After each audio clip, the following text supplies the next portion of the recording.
Il y a quelqu'un qui nous oriente. Donc nous ne pouvons pas mener notre vie comme nous le voulons sans pourtant consulter le Seigneur. Alléluia. Amen. Nous ne savons pas ce qui sera fait demain. Tu ne sais pas qu'est-ce qui t'attend demain. Mais il y a quelqu'un qui le sait. Il y a quelqu'un qui l'a déjà vu. Parce qu'il est le maître de temps et des circonstances. Donc si toi, tu te confies en toi-même, si toi tu ne consultes pas le Seigneur, tu ne recommandes pas ton avenir, ta vie, ton lendemain entre les mains du Seigneur, tu vas aller toujours te retrouver dans des histoires parce que tu ne connais pas ce qui arrivera demain. Il est très important pour chaque décision que nous prenons de consulter le Seigneur. Nous avons vu dans ce passage que le mari de Naomi a pris une décision de quitter Bethléem et d'aller dans un autre pays sans consulter le Seigneur. Arrivé là-bas, il a trouvé la mort. Non seulement lui, et il a trouvé la mort aussi de ses deux fils.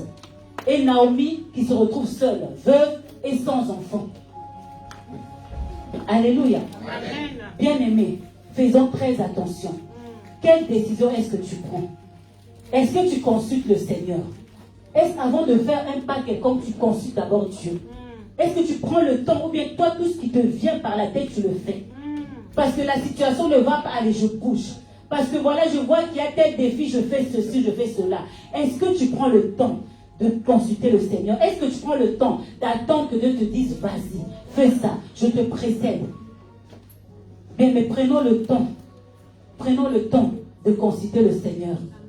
Chaque personne qui consulte le Seigneur, et le succès lui est garanti parce que le Seigneur ne ment pas. Il a dit, c'est lui qui nous conduit, les pas du juste sont conduits par l'Éternel. En tant qu'enfants de Dieu bien-aimés, nous devons consulter le Seigneur, quoi que nous faisons. Alléluia. Et nous avons vu que Naomi se retrouvait veuve, mais gloire soit à Dieu. Bethléem a été visité. Naomi a dû retourner avec sa belle-fille Ruth. Avec sa belle-fille Ruth. Et nous connaissons l'histoire. Je sais que dimanche prochain, nous allons entendre encore en profondeur par rapport à cela. Et Ruth était une femme qui était soumise. C'était une femme soumise. Elle a suivi sa belle-mère, si bien qu'elle n'était pas obligée. Elle a fait le choix. Bien aimé, la vie est un choix. La vie est un choix. Que tu sois là, ici, c'est un choix que tu as fait. Comment tu t'es habillé, c'est un choix que tu as fait. Qui tu vas épouser, c'est un choix que toi-même tu vas faire. Si bien qu'il y a des choses que le Seigneur ne nous laisse pas le choix. Comme on dit, on ne choisit pas ses parents. Amen. Sinon, on aurait tous choisi des parents milliardaires. Hein, comme on nous dit. On aurait tous choisi des parents de la Maison Blanche, je ne sais pas quoi, de l'Élysée. Mais on ne choisit pas ses parents. Mais il y a des choses que le Seigneur nous donne le choix. Donc, quand tu fais ton choix et que tu n'as pas consulté le Seigneur, ne viens pas après reprocher le Seigneur. Oh Seigneur, pourquoi tu m'as laissé? Oh Seigneur, pourquoi toi tu as fait ça, tu as permis cela? Parce que c'est que nous voyons souvent. Nous faisons nos propres choix. Mais quand ça ne va pas, nous accusons Dieu d'abord. Mais Dieu nous regarde. Est-ce que tu m'avais demandé? Est-ce que tu m'as consulté? Est-ce que moi je t'ai dit d'emprunter telle ou telle voie? Est-ce que moi je t'ai dit d'entrer dans ce mariage? Est-ce que moi je t'ai dit? Alléluia. Mais le Seigneur est tellement fidèle. Il montre tellement sa fidélité que le Seigneur, il est bon notre Dieu. Il est amour. Et tant que nous sommes encore au temps de la grâce, nous pouvons encore profiter du temps de la grâce. Peu importe les erreurs que nous avons commises, peu importe les fautes que nous avons faites, le Seigneur est là, il est celui qui revient, il est celui qui nous tend encore la main, il est le Dieu qui restaure, il est le Dieu qui guérit encore, il est le Dieu qui bénit encore, il est le Dieu qui délivre encore, il est le Dieu qui secourt encore. Même si tu es tombé très bas, il est toujours là pour te relever. Alléluia. Amen. Continuons à faire confiance à notre Dieu. Naomi est rentrée avec Ruth, sa belle fille. Et Ruth, c'était une étrangère maintenant. Elle s'est retrouvée étrangère. Alors qu'avant, c'était elle qui était dans son pays. Naomi était étrangère à Moab. Maintenant, elle est revenue dans son pays. Et les rôles ont changé. Elles se sont échangées de rôles. Ruth s'est retrouvée maintenant étrangère. Mais en tant qu'étrangère, elle a continué à être obéissante. À être soumise à Naomi. Alléluia. Amen. Et nous voyons dans le passage que nous venons de lire, dans ce passage-là, la Bible nous a parlé de Boaz. Un certain Boaz. Nous aimons beaucoup ce prénom. Ici, les femmes de bonheur, quand on entend Boaz, on sait déjà Boaz. On va parler de Boaz dimanche prochain. Amen. Mais la Bible nous a quand même introduit Boaz. J'ai dit la dernière fois, Dieu aime bien nous présenter. Dieu aime bien nous introduire. la Bible n'a pas parlé de Boaz avant. Il y a juste dans le verset 1 du chapitre 2 que la Bible parle maintenant de Boaz, un homme puissant et riche. Un homme puissant et riche. Dieu te connaît mieux que quiconque. Donc si tu laisses Dieu te présenter, il va te présenter mieux que quiconque. Il va te présenter même plus que toi-même. Des fois tu peux te présenter d'une mauvaise façon. Tu es en train de te trahir toi-même, tu ne sais pas. Tu es en train de te vendre d'une mauvaise façon, tu ne sais pas. Mais quand tu te présentes, il te présente en vérité. Il te présente réellement tel que tu es. Parce que lui, il connaît, il sait exactement qui tu es. Il ne faut pas aller se vendre soi-même. Peut-être que tu peux te vendre même moins cher, alors que Dieu veut te vendre plus haut, plus cher. Alléluia. La Bible dit que Dieu parle de Boaz, un homme puissant et riche. Dieu présente cet homme-là qui va rentrer dans la vie de Naomi et de Ruth. Avant, on ne le connaissait pas. Cet homme-là est arrivé, bien aimé. Quand tu vas quelque part, reste tranquille. Le Seigneur va te présenter. Amen. Ce qui est en toi, il n'y a que Dieu qui peut le faire sortir devant les gens. Amen. Reste tranquille. Boaz n'avait pas beaucoup parlé. La Bible a parlé de lui alors qu'il n'était même pas là. Parce que dans le verset 4, la Bible dit que Boaz est arrivé maintenant. Amen. Il est arrivé maintenant sur le champ. Et il a regardé. Il y avait quelque chose de spécial. Alléluia. Ce chant qui venait de lui, parce qu'il voyageait beaucoup. C'était un homme qui voyageait. Ce n'était pas la première fois qu'il voyageait. Ce n'était pas la première fois qu'il revenait. Mais cette fois-ci, il a vu quelque chose qu'il n'avait pas l'habitude de voir. Amen. Cette fois-ci, c'était un autre retour. Quelque chose l'attendait. Dieu était un Dieu de surprise. Dieu voulait surprendre Boaz. Alléluia. Ce n'était pas comme avant. Il a regardé. Il a regardé. Mais je connais presque toutes les femmes qui sont ici. Là, je les vois parce que ce n'est pas tout le jour, tout le temps qu'on a de nouveaux visages, de nouvelles personnes. Il a regardé quelque part une jeune femme qui n'a pas fait de bruit. Hein? Non. Qui n'était pas là à parler. Hein? Non. Qui n'était pas là à papoter, à je ne sais pas quoi. Non. Elle était là en train de faire quoi? Elle était en train de glaner. Alléluia. Elle était en train de glaner. Je vous rappelle que Ruth était dans un temps difficile. Elle était dans un temps, elle était au plus bas. Elle s'est retrouvée quelque part étrangère. Elle s'est retrouvée aller glaner dans les champs des riches. Elle partait, elle était moins que même une servante. Elle n'était même pas une servante. Elle était au niveau même des esclaves. Elles allaient glaner, récupérer le reste de ce que les moissonneurs des riches avaient déjà pris, et c'était pour les pauvres. Donc elle était dans une situation très difficile. Mais elle était là. Elle était en train de faire. Elle était à sa place pour le moment. C'était son temps de glaner pour le moment. Rappelez-vous, je vous ai dit, il y a un temps pour tout. Le Seigneur permet des fois que nous passons de modes difficiles où nous allons glaner. Les choses ne vont pas bien. Nous sommes au plus bas. Nous ne nous reconnaissons même pas. Ça, c'est quelle situation? J'ai beau prier, j'ai beau chanter, j'ai beau intercéder, mais je me retrouve toujours dans cette situation, au plus bas, au plus bas. Mais le Seigneur permet cela. Amen. Ruth était là, elle ne s'est pas plainte. Elle s'est fait distinguer. Pourquoi? Parce que elle était dans une position difficile, mais elle a réussi dans sa situation difficile à se distinguer des autres femmes. Amen. Toi, comment tu es quand les choses vont mal? Comment est-ce que tu te comportes quand les choses vont mal? Quand ça ne va pas, tout le monde sait que ça ne va pas. On voit par ton visage que ça ne va pas. Tu deviens aigri. Tu deviens amer avec tout le monde. Quand ça ne va pas, on sait qu'on ne peut même pas te parler. Même le bonjour pour avoir ça, c'est un problème. Amen. Tu ne te distingues pas. Bien-aimé, Dieu est le maître de temps et des circonstances. Amen. En toutes choses, la Bible dit que nous devons rendre gloire à Dieu. En toutes circonstances. Bonne ou mauvaise, en toutes circonstances, nous devons rendre gloire à Dieu. En toutes circonstances, le Seigneur attend que nous puissions faire monter vers lui les louanges, l'adoration, notre connaissance. Que ça aille bien ou que ça aille moins bien. Dieu attend toujours que tu sois là, à ta place. Que tu sois là, à l'église, en train de le chanter, en train de le louer, en train d'écouter sa parole. Il y en a, vous savez, qui ne viennent pas à l'église parce qu'ils ne vont pas bien. Aujourd'hui, je ne vais pas bien, les choses n'ont pas marché cette semaine, je reste à la maison. La prière. Alléluia. Moi aujourd'hui, comment je ne peux pas prier parce que j'ai eu une dure journée, mais c'est ta place, mais c'est le moment même où tu dois être même dans la présence de Dieu. Amen. Ruth était là, en train de glaner. Et le Seigneur a permis qu'on puisse la voir, qu'elle soit distinguée. Boaz a remarqué. Et il a regardé. Et puis il est venu là poser la question à un de ses serviteurs qui était chargé justement des moissonneurs. À qui est cette jeune femme? À qui est cette jeune femme? Est-ce que toi aussi, si on te regarde, est-ce qu'on peut s'intéresser à connaître qui tu es? Il faudrait que quand on te voit, on s'intéresse, que tu aies quelque chose de particulier qui fasse qu'on a envie de te connaître. Amen.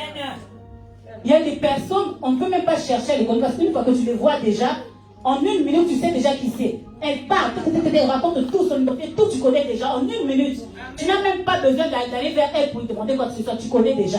Alléluia. Il y a des personnes, quand tu les vois, même selon par leur attitude, par leur accoutrement, tu n'as même pas envie de les approcher. Enfin, de Dieu, est-ce que, quand on te voit pour la première fois, on a envie de te connaître? Amen. On a envie de savoir, de voir que celle-là, ou celui-là, il est différent, elle est différente. Il y a quelque chose qu'on doit avoir là, quelque chose que tout le monde n'a pas. Elle se distingue, il se distingue parmi tant d'autres. Comme on dit toujours, il faut que tu sois une femme parmi les femmes, un homme parmi les hommes. Amen. Parce qu'en toi, il y a une particularité. Dieu a mis une identité en toi, t'a donné une identité que toi seul tu as. Tu n'es pas comme tout le monde. Le problème, c'est que souvent, nous voulons être comme tout le monde. Nous voulons faire comme tout le monde. Nous voulons suivre la mode comme tout le monde. Parler comme tout le monde. Être là où tout le monde veut être. Faire le même travail que tout le monde. Avoir la même position que tout le monde. Quand on veut être comme tout le monde, on n'est pas différent, on n'est pas distingué. Alors que le Seigneur a déposé quelque chose de particulier en chacun d'entre nous. Dieu aime la différence. Dieu aime la diversité. Là, quand nos 5 hommes ne se ressemblent pas, même des jumeaux, il y a des différences. Dieu aime ça. Ne cherchons pas à être d'autres personnes. Ne cherchons pas à être celles ou ceux que nous ne sommes pas. Nous devons être distingués. Ruth a fait la différence. Ruth était là. Elle ne savait même pas qu'on tente de la regarder. Amen. Elle ne savait même pas. Donc faisons attention. Peut-être quelque part on est en train de t'observer, mais tu ne sais pas. Amen. Donc nous devons être honnêtes. Nous devons être vrais à chaque instant. Nous devons être nous-mêmes à chaque instant. Amen. Parce qu'on te regarde. Elle dit que nous sommes entourés. Nous sommes entourés de plusieurs témoins. Donc les gens nous observent. Surtout nous, enfants de Dieu, les gens nous regardent. Ne pense pas que parce que tu n'es pas à l'église, que tu es à l'extérieur, tu peux faire ce que tu veux. Quand personne me voit, voilà, j'ai mon petit verre de whisky là, la personne va voir, je ne suis pas à l'église, non, le pasteur ne verra pas. Amen. Amen. Ici, là, vraiment, il n'y a pas de chose que je trouve un frère ici, une sœur ici. Donc là, je peux mettre mon mini-jupe comme je veux. On te regarde. Amen. Le monde de ténèbres te regarde. Amen. Tu veux la honte de ton Dieu. Même si nous, on n'est pas là, même si l'homme de Dieu n'est pas là, les frères et les soeurs ne sont pas là, mais Dieu est là. Amen. Comme on dit souvent, quand tu fais quelque chose, tu regardes à gauche, tu regardes à droite, mais tu peux regarder là-haut. Hein? Regarde là-haut, il y a quelqu'un qui te regarde. Amen. Alléluia. Amen. Ruth ne savait pas, mais tellement elle était vraie. Elle faisait ce qu'elle avait à faire, elle était vraie. Et on l'a distingué. On a pu demander qui était. Mais toi, qu'est-ce que tu fais quand tu es seul? Quand personne ne te voit dans le secret. Ici, là, à l'église, c'est facile, on est tous des saints. On sait tous prier, alléluia, gloire à Dieu. Ici, là, oh là là, le feu. Tout le monde est saint. C'est pas ici qu'il faut voir, qu'on doit voir, ça nous voir. C'est pas ici. C'est dehors qu'on nous attend, c'est dehors. Comment tu es dehors? Vous savez qu'il y a des personnes, si quelqu'un, un païen vient ici, là, il regarde sur une tête, il dit, hey, ici je ne rentre pas. Elle est ici. Je ne rentre pas, pardon, parce qu'on te connaît dehors comment tu es. Alléluia. Il y a des personnes qui restent parce qu'ils disent, ah bon, elle est prise ici, lui-là est pris ici. Avec tout ce que je sais de lui, de l'extérieur, il ne vaut mieux pas. Soyons vrais, bien-aimés. Servons le Seigneur dans la vérité, prions dans la vérité. Tu as une identité en toi. J'ai dit la dernière fois qu'il y a une identité qui est cachée. Il y a une identité aussi qui est connue. On a demandé à ce serviteur-là, à qui est cette jeune femme? Écoutons la réponse du serviteur. Il a dit, c'est une jeune femme moabite qui est revenue avec Naomi du pays de Moab. Ça, c'est l'identité connue. Ce qu'on savait de Ruth, une femme moabite, on peut dire elle est veuve, elle est revenue avec Naomi du pays de Moab. Ça, c'est une identité qu'on connaît, que les gens connaissaient. Alléluia. Comme toi aussi, on te connaît. Tout le monde peut dire quelque chose de toi. On connaît ton prénom, on connaît ton nom. D'autres connaissent ta date de naissance. Là où tu es né, tu es la fille de tel, tu es la femme de tel, tu es le fils de tel. C'est les choses que tout le monde connaît. Mais le vrai toi, ce n'est pas ce que les gens voient. Amen. Amen. La vraie identité, ce n'est pas ce que les gens disent. Amen. Alléluia. Amen. Tu as une identité cachée que les gens ne connaissent pas. Amen. Tu as une identité cachée que malheureusement même toi-même tu ne connais pas. Hey. Tu as une identité cachée que Dieu seul connaît. Mais Dieu dans son amour veut révéler cela.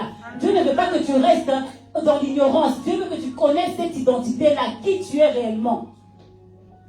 Alléluia. Amen. Parce que l'identité, c'est ce qui fait la personne. Qui tu es, c'est ça ton identité. C'est ce qui fait qu'on puisse t'identifier. C'est ça ton identité. C'est la vraie nature de la personne. C'est toi-même, ton identité.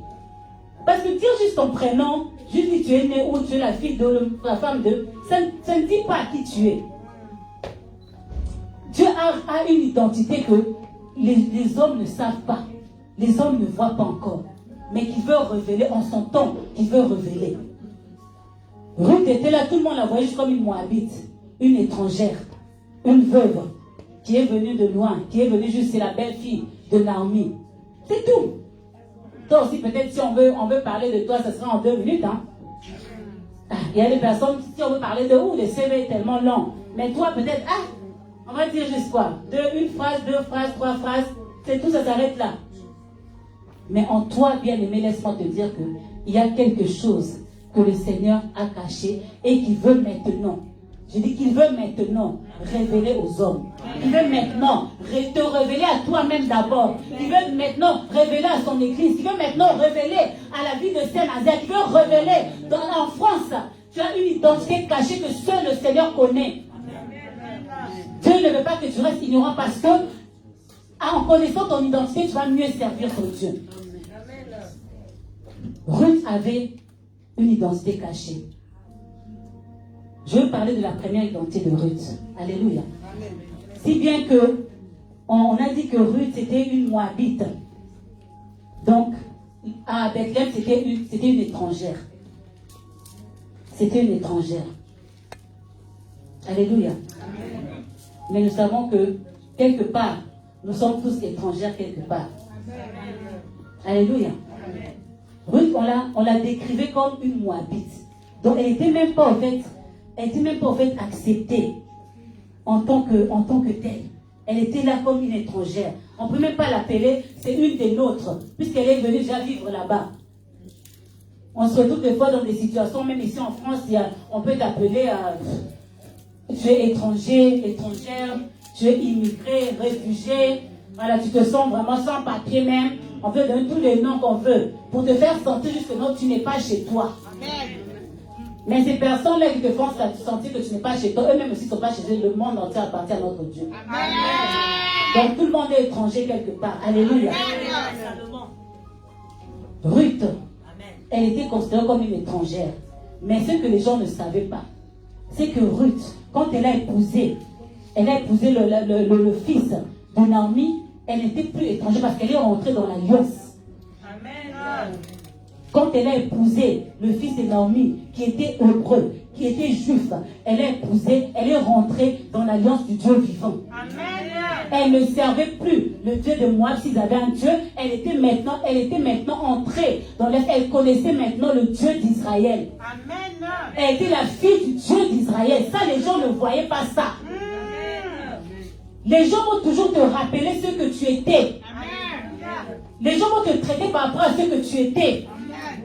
Mais ce que tu es maintenant, les gens ne savent pas. Amen. Et les gens ne veulent même pas, il y a des gens qui ne veulent même pas reconnaître qui tu es. Vous savez, des fois, on est là en train de vouloir faire des efforts. Parce que moi, je suis enfant de Dieu, je suis chrétien, j'ai changé. Des fois, dans nos familles, tu as envie de faire des efforts. Mais j'ai changé, mais on veut toujours te traiter comme tu étais avant. On veut toujours te faire voir que tu es toujours la même personne. C'est qu'on connaît, la petite sœur, la dernière, le petit frère, c'est qui n'a rien à dire. Mais j'ai changé, j'ai une nouvelle identité, je suis un enfant de Dieu. Amen. Et cette identité, les gens ne voient pas ça, d'autres ne veulent pas voir ça. Amen. Et des fois, cela crée même un doute même en toi. Combien de fois tu dis, mais vraiment, c'est vraiment cette identité, c'est vraiment, je suis vraiment un enfant de Dieu. Amen. Le Seigneur veut que tu saches ça, que tu aies cette assurance. Oui, tu es un enfant de Dieu. Oui, tu es un enfant de Dieu. Je suis un enfant de Dieu. Amen. La Bible nous dit dans 2 Corinthiens 5, 17 quoi? Que ceux qui sont en Christ sont une nouvelle créature. Les choses anciennes sont passées. Voici toutes choses sont devenues nouvelles. Oh yes. Merci Seigneur. Que les gens arrêtent de te rappeler ton passé. Arrêtent de te traiter selon ton passé. Comme si il y avait que ce passé-là. Non, tu es une nouvelle créature. Tu as reçu Christ dans ta vie comme Seigneur et Sauveur. Tu es une nouvelle personne. Tu as une nouvelle identité. Tu es un enfant de Dieu. Tu peux réclamer cela. Tu peux brandir cela comme je ne veux pas être drapeau. C'est ton identité, c'est ta fierté. Je suis un enfant de Dieu. Amen. Même si je peux être orpheline de père ou de mère, même si je peux tout perdre, la société ne me connaît pas, mais moi, je sais que j'ai une identité qui est au-dessus de tout, enfant de Dieu. Dieu me connaît, mon Créateur me connaît, mon Rédempteur me connaît, mon Sauveur me connaît, mon Seigneur me connaît. Je suis quelqu'un. Que personne ne te méprise, ne dit que toi tu n'es rien, toi tu n'as rien. Non, tu as une identité. Même si tu n'es pas ingénieur, tu n'es pas médecin, si tu n'es pas avocat, même si tu n'as pas fait de longues études, même si tu n'as pas 10 000 dans ton compte bancaire, même si on ne te connaît pas dans les médias, mais Dieu te connaît, c'est ça qui est plus important. Tu es un enfant de Dieu. Amen. Ça, les gens n'avaient pas vu ça de Ruth. Elle était traitée comme une étrangère, non. Elle était déjà rentrée dans l'alliance. Elle était un enfant de Dieu maintenant. Elle était un enfant de Dieu. Et bien aimé, cette identité-là, quand tu connais cela, oh, tu es prêt à faire de grandes choses. Quand tu sais que tu es un enfant de Dieu, tu es prêt à faire de grandes choses. Dieu ne regarde pas que tu sois étrangère quelque part, que tu sois étranger quelque part, dans une terre étrangère. Dieu ne regarde pas cela. Quand Dieu a élevé Joseph, alors qu'il était étranger en Égypte, il est devenu seigneur de l'Égypte. Dieu ne regarde pas cela. Ton identité d'enfant de Dieu fera que même dans ce pays tu vas prospérer, puisque les soi-disant les ceux-là qui ont la nocité ici, Dieu peut t'aider. Dieu va faire cela pour toi. Dieu, peu importe là où tu es, peu importe la terre là où tu te trouves, il suffit juste d'être un enfant de Dieu. Et Dieu va te lever. Il suffit juste d'être un enfant de Dieu et de connaître cette identité, de saisir cette identité, d'embrasser cette identité-là. Et tu vas voir que la main de Dieu sera sur toi. Alléluia. Amen. J'ai dit que nous sommes tous étrangers sur cette terre. Amen. Ce qui est bizarre, c'est que sur cette terre, la Bible nous dit que nous sommes tous passagers. Hein? Ne vivons pas sur cette terre comme si nous allons y rester éternellement. Nous sommes tous passagers sur cette terre, donc étrangers. Mais ce qui est bizarre, c'est que à ces étrangers-là, Dieu a dit quand même, il nous a quand même donné la terre. Alléluia. Il nous a quand même dit de dominer. Amen. Alléluia. Malgré que tu es étranger ici, mais Dieu te donne quand même la possibilité de dominer. Il te donne quand même le droit de dominer, d'assujettir, alors que toi tu es étranger. Alléluia. Alors que ta position d'étranger ne te passe pas peur. Ne t'impressionne pas. Tu peux encore dominer. Tu peux encore régner. Tu peux encore gouverner. Tu peux encore avoir de grandes choses. Tu peux encore exceller. Tant que tu es un enfant de Dieu, que tu saisis cette identité. Est-ce qu'il y a des enfants de Dieu ici? Sois fier d'être un enfant de Dieu. N'aie pas honte d'être un enfant de Dieu. Dis-le tout, je suis enfant de Dieu. Et tu verras comment les portes vont s'ouvrir dans ta vie. Tu verras comment tu vas vivre une vie paisible en sachant cela. Rien ne va plus t'impressionner. Rien ne va plus te faire peur parce que tu as la meilleure des identités. Même si tu n'es pas madame telle, mais tu es enfant de Dieu. C'est une meilleure identité. Alléluia. Gloire soit rendue à Dieu. Ruth, elle avait une deuxième identité. Alléluia. Amen. Que les gens ne savaient pas. Ce qui est bizarre, c'est que Boaz même ne savait pas. Ruth, c'était la femme de Boaz. Il est venu demander à qui est cette jeune femme. On peut dire, mais elle est à toi, non? On peut dire, elle est à toi. Dieu regardait, Dieu rigolait. Elle regarde celui-là. Oh! Oh! Homme sans révélation, Boaz. Alléluia. C'était ta femme qui était là devant toi. Quelle identité cachée. Il n'y a que Dieu qui puisse faire cela. Il n'y a que Dieu qui puisse faire. Vous savez, des fois, dans les yeux des hommes, il y a des choses qu'on ne voit pas. Il y a des perles, il y a des trésors qui sont cachés. Même toi-même, la propriétaire même de la bénédiction, tu ne sais même pas, tu ne vois pas que ça c'est ma bénédiction qui est là juste devant toi.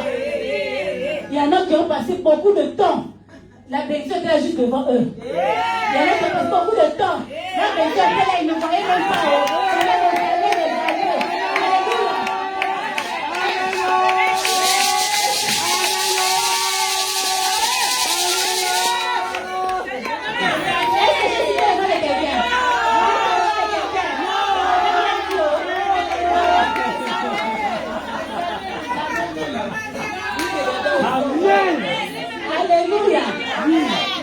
Jusque devant tes yeux, pendant des années, pendant longtemps. Alléluia. Est-ce qu'on peut acclamer le Seigneur?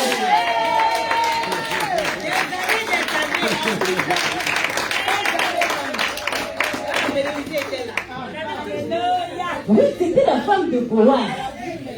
C'était la femme de Boaz. Et sa personne ne savait. L'épouse de Boaz. Elle était là. Les serviteurs là. Ils ne savaient même pas. Ça c'est notre patronne. La patronne était là devant eux. Le serviteur qui a parlé d'elle, ça c'était le Moabite, le Moab. Mais ça c'est ta patronne. Le chant est en train de planer là. Le chant là. C'était son chant, elle. C'était son chant, elle. Elle était en train de planer dans un chant qui lui appartenait. Les gens ne le savaient pas. Alléluia. Parce que quand tu te maries, en tout ce qu'il y a l'homme de bien, c'est à toi. Alléluia. Nous ne comprenons pas ces genres de mariage là où on fait un contrat de mariage. Dieu n'est pas dans ça. Il n'y a pas de contrat. Amen. Tout ce qui est à toi est à moi, tout ce qui est à moi est à toi. Il n'y a pas de séparation de biens. Ça, ce n'est pas la volonté de Dieu. Toujours c'est là, les hommes qui aiment faire ça, attention, parce que c'est pas parce que tu es riche. La femme qui a enlevé le nom de son père pour porter son nom vraiment. C'est juste dans ton argent que tu ne veux pas lui donner. La fille de quelqu'un, prends ton nom maintenant. C'est l'argent que tu ne veux même pas donner. C'est toi-même. Alléluia. Le papa vous sent là. Est-ce que je parle au papa? Je parle au papa. Alléluia. Ce qui est à l'homme est à la femme. Même si tu as des millions, c'est à la femme. Alléluia. N'est-ce pas Dieu a porté le bonheur? Est-ce qu'il y a un prix pour le bonheur? Il n'y a pas de prix pour le bonheur. Alléluia. La femme de Boaz, une épouse que Dieu lui-même a choisie, que Dieu lui-même a ramenée. Vous savez, on me dit toujours, il ne faut pas se précipiter. Il ne faut pas aller, laisse Dieu te présenter. Vous savez comme Dieu a présenté Ève. Ce n'est pas Ève qui est partie rechercher Adam et courir avec les voisins. Non. Dieu même a pris le temps d'endormir même Adam. Toi, dors d'abord. C'est toi qui as se passer là. Toi, dors d'abord. Toi, tu avais ton temps où il fallait que tu nommes les animaux, que tu rentres les animaux. Tu avais ton temps où il fallait dominer avec les animaux. Là, maintenant, c'est le temps. Je vais faire une créature exceptionnelle. Dors d'abord. Tu as pris le temps de créer Ève. Tu as pris le temps. Oh, dimanche, j'en parlais de la femme. De cette créature merveilleuse là. De la dernière créature de Dieu. La cadette de Dieu. Alléluia. Tu as pris le temps de former Ève et de lui parler. Ce que Dieu a dit à Ève, personne ne le sait, Adam ne savait même pas. Mais on a vu seulement Dieu en train d'emmener Ève. Alléluia. À Adam. Dans le secret. Adam qui est là, qui regarde. D'habitude, Dieu venait parler à Adam tous les soirs. Il venait toujours seul. Cette fois-ci, Adam regarde. Il n'a même pas vu Dieu. Adam était directement sur Ève. Il n'a même pas vu Dieu. Cette fois-ci là, ils ne m'ont même pas une sorte d'antilope, une sorte de il veut mener les animaux, je sais pas toutes ces choses, mais cette fois-ci, il est venu avec quelque choses. Au moment où Dieu n'existait même pas. Au moment, c'était pas le moment de la louange et de l'adoration. Non. C'était le temps du poème pour Ève. L'adoration, ce moment-là. Dieu a présenté Ève. Laisse que Dieu te présente. Femme de bonheur. Laisse que Dieu t'emmène vers Boaz. Laisse que Dieu t'emmène vers Adam. Ici, on ne court pas derrière les hommes. On ne court pas. Tu es ici, tu crois qu'ici, parce qu'il y a des jolies femmes ici, elles vont pouvoir tu t'es trompé d'adresse. Tu t'es trompé d'adresse. Alléluia. Ici, là où tu viens, tu vas t'asseoir à côté de la porte au Sunda. Elle est en bas de la porte au Sunda. Elle dit même va te présenter elle. Alléluia. Elle ne va pas tourner vers toi, mais ne rêve pas. Change déjà tes pensées, tu veux venir avec tes pensées, la personne va venir après toi. Alléluia. Tu as une mauvaise angoisse, tu veux venir avec tes églises, la change. Alléluia.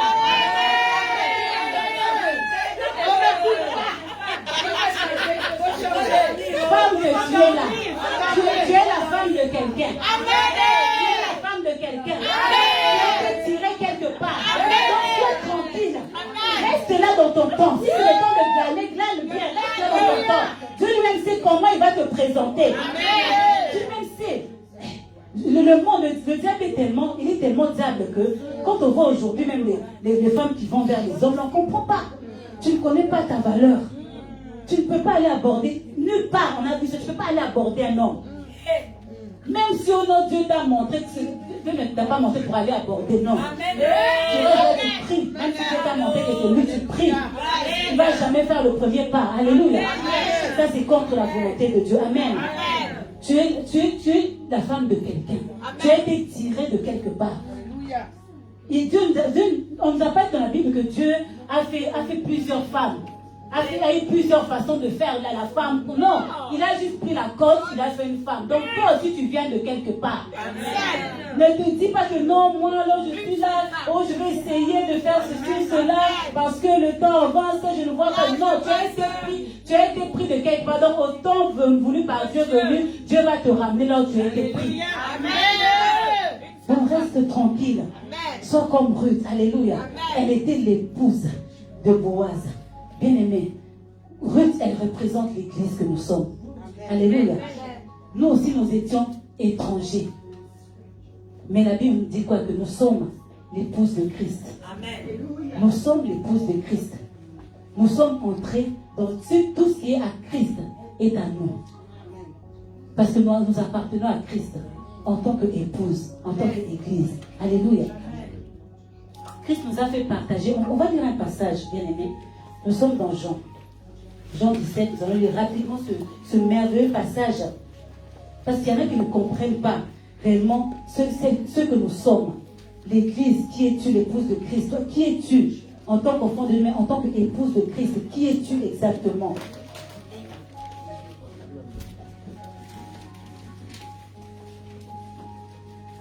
De la position même pas de servante, comme j'ai dit, elle était même comme une esclave.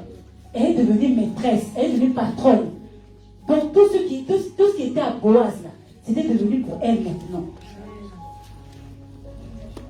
Christ nous dit ceci, nous sommes dans Jean 17. Nous allons lire le verset 10, après nous allons lire le verset 20 à 25. Ça c'est la prière que notre Seigneur faisait. Jean 17, verset 10, je lis la parole de notre Seigneur Jésus. Amen.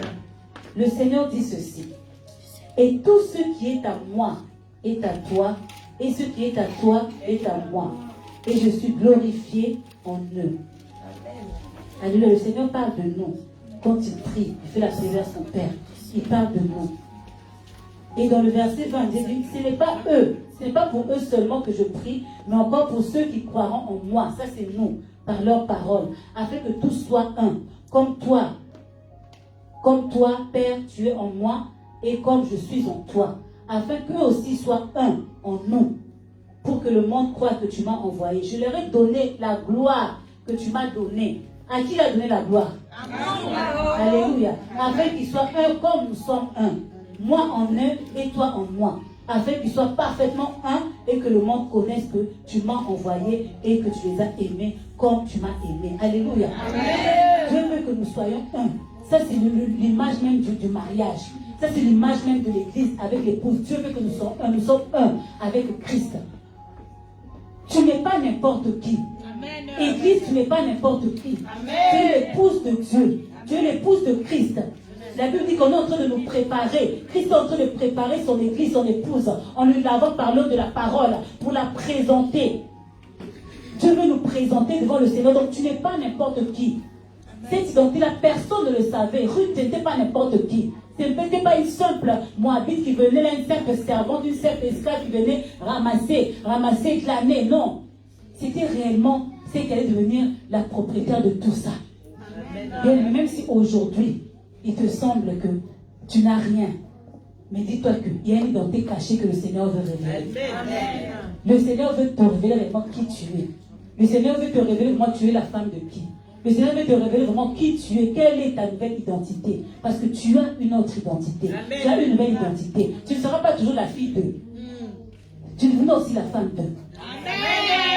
Et ça, reste tranquille. Fais confiance en Dieu. Dieu va te révéler cela. Alléluia. Amen.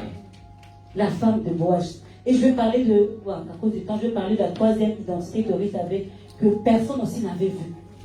Que même Ruth elle-même, comme j'ai dit, il y a des identités que même nous-mêmes, nous ne savons même pas. Si Dieu pouvait te révéler celle que tu es réellement, si Dieu peut te révéler qui tu es réellement, je pense que tu vivras autrement ta vie. Amen. Je pense qu'il y a des choses que tu ne feras même pas que tu fais aujourd'hui. Il y a des choses que tu fais aujourd'hui parce que tu ne te connais pas. Tu ne sais pas réellement qui tu es. Tu ne sais pas réellement ce que le Seigneur attend de toi, ce que le Seigneur a investi en toi. Ruth, c'était la grand-mère de David. Alléluia. Amen. Ruth, une étrangère, une Moabite, qui est rentrée dans la lignée de Christ. C'était pas n'importe qui. Personne ne peut imaginer que cette femme Moabite-là qui est venue avec Naomi, qui est entrée avec rien, qui avait tout perdu, mais elle avait une destinée aussi grande. Parce que ton identité est reliée à ta destinée. Elle avait une destinée aussi grande. C'est ici que c'est être grand-mère de David dans la lignée de Christ. Une étrangère. Vous savez, le peuple juif était un peuple tellement béni. C'est un peuple tellement qui est tellement misérieux, que Dieu a tellement investi dans ce peuple-là que c'est leur généalogie. Tu ne peux pas trouver n'importe qui là-dedans. Amen. Alléluia. Ruth fait partie de la généalogie de Jésus. Si tu regardes la généalogie de Jésus, Ruth est là-bas. Parmi les 5 femmes, il y a très peu de femmes dans la généalogie. Elle fait partie de ces 5 femmes de la généalogie de Jésus. Quelle grâce, bien-aimée. Quelle grâce. Est-ce qu'elle-même peut même imaginer un jour ça? Il y a une identité qui est cachée en toi et que tu connais. Même si on te dit aujourd'hui, tu ne croiras même pas. Si on te dit ça, tu ne croiras même pas. Mais le Seigneur veut te révéler cela. Tu es rentré dans une nouvelle alliance. Le nom de Ruth a été écrit comme j'ai dans la généalogie de Jésus. Comme toi aussi, toi et moi, bien-aimés. Nos noms sont écrits dans le livre de vie. Bien-aimés, ce n'est pas n'importe quoi. Jésus a dit, je m'en vais vous préparer une place. Pour que là où je suis, vous aussi vous y soyez. Donc il y a une place pour nous quelque part là-haut. Il y a une place pour nous pour passer l'éternité avec notre Dieu. Ça, ce n'est pas n'importe quoi. Ça, c'est une identité que nous devons chérir. Nous sommes entrés dans l'alliance avec Dieu. Nous sommes dans la lignée de Christ. On ne peut plus nous appeler étrangers. Même si aujourd'hui, on ne peut pas s'aventurer et dire, oh, moi je suis juif. Je ne peux pas dire ça. Mais il y a une histoire, il y a des hommes un jour qui sont allés en Israël, qui sont entrés dans une synagogue. Ils ont dit qu'ils sont venus prier. Je peux dire ça, c'est lui. C'est les Congolais. Hein? Ils sont allés dans une synagogue, ils ont dit que non, ils vont prier aussi. Ah, le reste des rabbins, qu'est-ce que vous faites? Parce que la synagogue, c'est réservé aux Juifs. Mais avec notre couleur là, hein? On voit 3 personnes sur là, c'est là en train de prier. Un rabbin est venu leur dire, vous là, vous faites quoi ici? Oh, nous sommes venus prier, non? Oh, vous venez prier ici, pourquoi? C'est réservé aux Juifs, c'est eux aussi. On est les enfants d'Abraham, on est les fils d'Abraham. Le rabbin leur a donné, Ok, vous êtes d'accord. Venez me montrer de quelle lignée vous êtes. Parce que les Juifs, là, tout est tracé, leur généalogie est tracée depuis.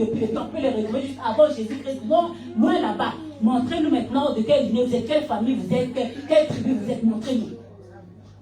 Oh non, nous sommes seulement fils d'Abraham. La femme de la Bible nous dit non, démontrez parce que nous, tous les Juifs, ils savent de quelle famille ils viennent, quelle tribu. Ils savent eux-mêmes remonter jusqu'aux racines, remonter. C'est vrai que nous ne pouvons pas dire que nous sommes Juifs. Mais nous savons que nous sommes entrés dans cette alliance. Nous avons, la grâce nous a été accordée. Amen. Alléluia. Christ n'était pas venu pour nous, mais nous avons reçu la grâce. Amen. Nous avons reçu la grâce. Et vous voyez cette grâce que Ruth a reçue. Alléluia. C'est une grâce excellente.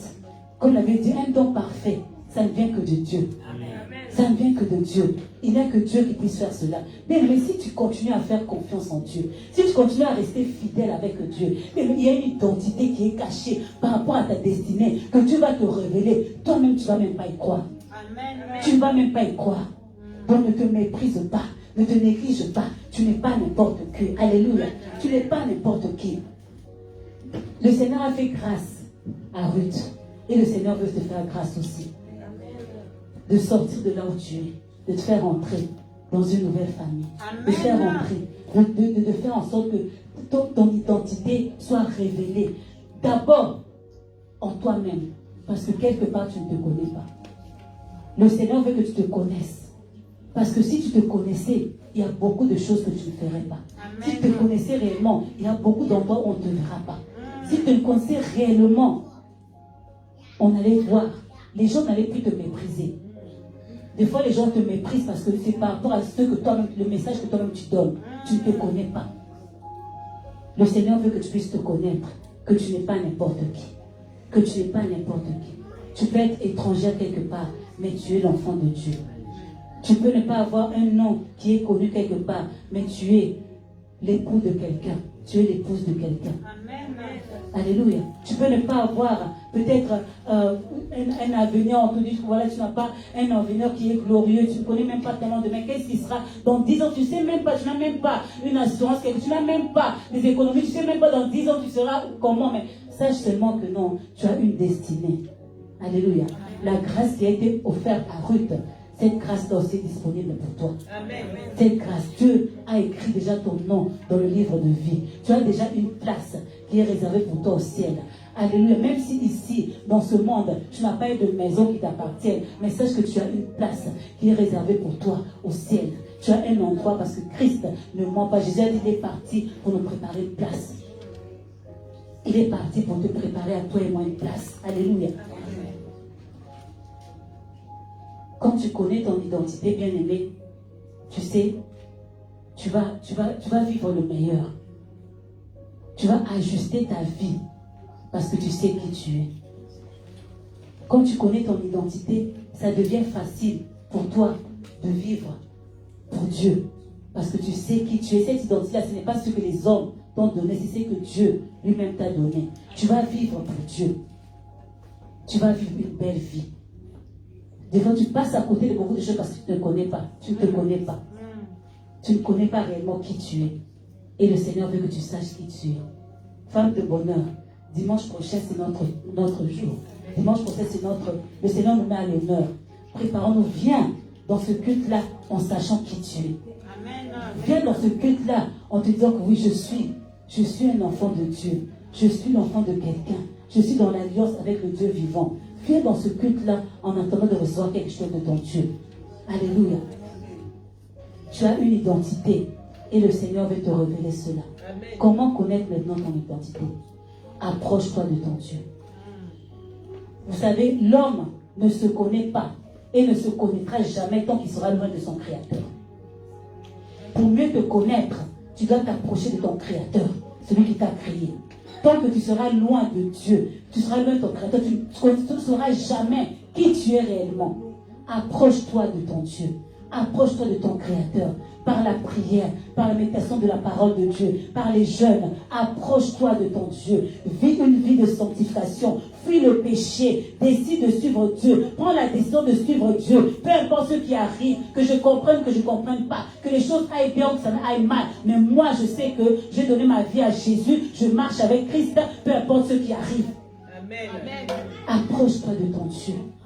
Et tu sauras réellement qui tu es. Amen. Vous savez que des fois le monde nous donne de mauvaises identités. Amen. Mais Dieu veut te révéler, enlever toutes ces mauvaises identités qu'on t'a données dans le monde. On t'a traité tellement, on t'a donné tellement de noms. Parce que les circonstances ont fait que on t'a donné tel nom.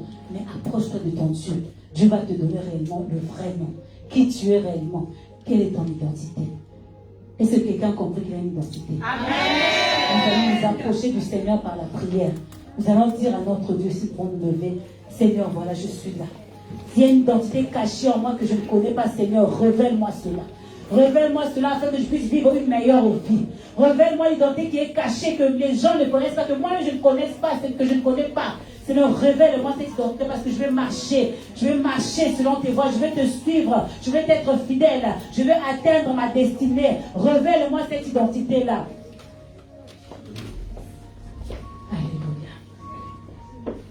Le Seigneur est là pour quelqu'un. Tu as des doutes. Vous savez, des fois, il y en a qui vont voir les psys, qui vont consulter ceci ou cela, parce qu'ils ne se reconnaissent plus. Voilà, je vis des situations, je ne sais plus quoi faire, je ne sais plus tellement qui je suis. Le Seigneur est là. Il est le meilleur. Il est là, il est ton créateur. Il n'y a que lui qui peut te rassurer de qui réellement tu es. Il n'y a que lui qui peut enlever toutes ces mauvaises choses qu'on a pu dire de toi, qui peut enlever tous les ondits, tous les noms qu'on t'a donnés. Il n'y a que le Seigneur qui peut enlever cela et te révéler réellement qui est, comment le Seigneur te voit. Prie maintenant, bien-aimé. Dis au Seigneur, montre-moi, Seigneur, qui je suis. Révèle-moi mon identité, la vraie identité que toi seul tu connais, ce que tu veux me révéler. Prions, bien-aimé, au nom de Jésus. Alléluia. Oh, bien-aimé, toi qui nous suis, tu as une identité aussi en Christ. Tu as une identité. Le Seigneur va te révéler cela. Oh, arrête de te vêtir l'identité que les hommes t'ont donnée, que la famille t'a donnée, que la société t'a donnée. Tu as une identité que le Seigneur te révèle maintenant au nom de Jésus-Christ. L'identité qui est cachée en toi, afin que tu puisses vivre une vie glorieuse. Que le Seigneur bénisse cette chose sur Internet au nom de Jésus-Christ. Alléluia. Oh Seigneur, nous sommes là.